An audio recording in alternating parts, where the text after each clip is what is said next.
Good morning. It is so great to be in New York.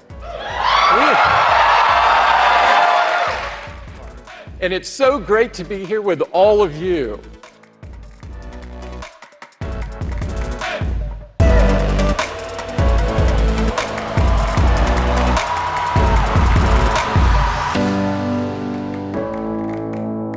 Hey guys, this is Rupesh from Beebom.com, and at Apple's October hardware event, which is basically Apple's Mac and iPad event, Apple announced a lot of cool things. Well, I'm here to tell you the 4 biggest announcements from the event. So let's start off with the biggest of them all. We have been wanting a MacBook Air since what seems like eternity now. Well, the wait is finally over.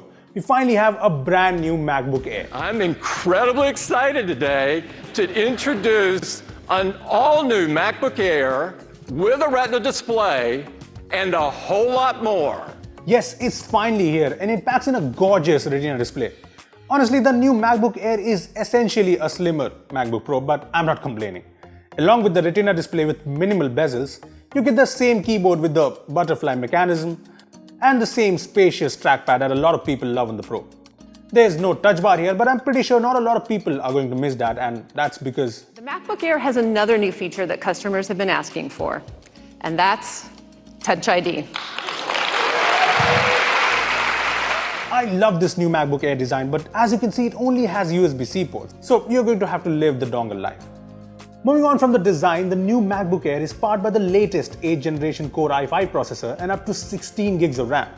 Apple promises 12 to 13 hours of battery life from this thing, so it should keep the legacy of the MacBook Air intact. While all of that is definitely great, considering we're all skeptical of even getting a new MacBook Air, but check out the price. Starts at $1,199, making it the most affordable Retina Mac we've ever offered. $1,200? Now, at the time of shooting this video, we don't know the Indian price yet, but according to iPhone standards in India, this should be around 1,20,000 rupees, and that kind of stings, right?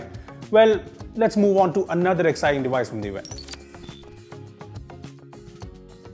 I honestly started to lose interest in the iPad, and I'm pretty sure a lot of you guys feel the same, but then this happened.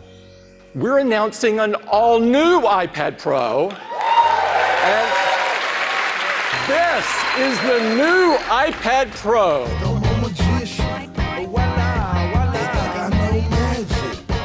Now that looks super cool, right?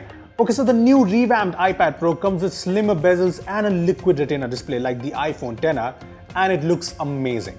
As you can see, there's no Touch ID, but I'm pretty sure you already know that the new iPad here comes with Face ID in tow, which works in any orientation and even when the device is connected to a keyboard, so that's pretty great. Plus, since there's no home button, it also has the same iPhone X-like gestures, which play nicely with other iPad features like split screen, slide over, etc. Another major change on the iPad is this. We're moving to USB-C.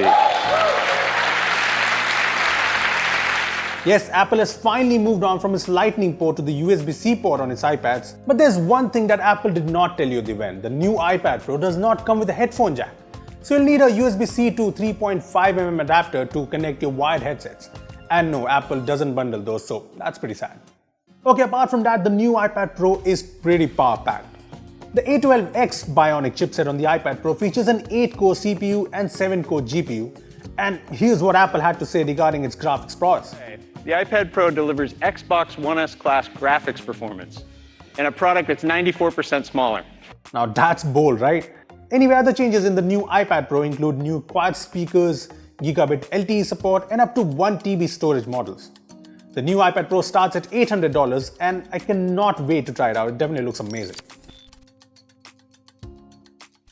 The new iPad Pro looks amazing, but the Apple Pencil also gets a much needed revamp. With the new Apple Pencil, you no longer have to do this to charge it. Now you'll be able to charge it like this. The new Apple Pencil attaches to the iPad Pro magnetically and charges wirelessly, so that's pretty cool. Plus, it brings various other gestures. We'll be able to tap the iPad Pro with the Apple Pencil to wake it up and launch the Notes app, switch between tools, and do a lot of other actions. While all of that is definitely cool, the new Apple Pencil is also pricier at $130. Apple has also finally updated the Mac Mini, and quite expectedly, it's a major upgrade from the last Mac Mini, which was launched 4 years ago. There's another small but mighty Mac our users have been waiting for.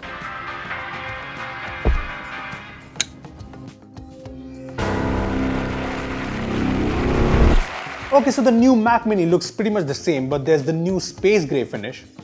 Under the hood, the new Mac Mini comes with different processor options. There's quad-core Core i3 or Core i5 or the 6-core Core i7. With up to 64 GB of RAM, 2 TB of SSD and 10 GB Ethernet port. There's no dedicated GPU here, but you can always attach an eGPU thanks to all the ports it's got. As you can see, you can pair it up with basically anything. The Mac Mini's Core i3 version with 8 GB RAM and 128 GB SSD starts at $800. Well, those are the biggest announcements from Apple's October hardware event, and well, it was pretty exciting. Well, what do you think? What do you think about the new MacBook Air, the new iPad Pro and the new Mac Mini? Tell us in the comment section below. Also, give this video a thumbs up if you enjoyed it and share it with your friends. Lastly, subscribe to our channel for more amazing tech videos. Well, that's me signing off. Thanks for watching and I will see you in the next one.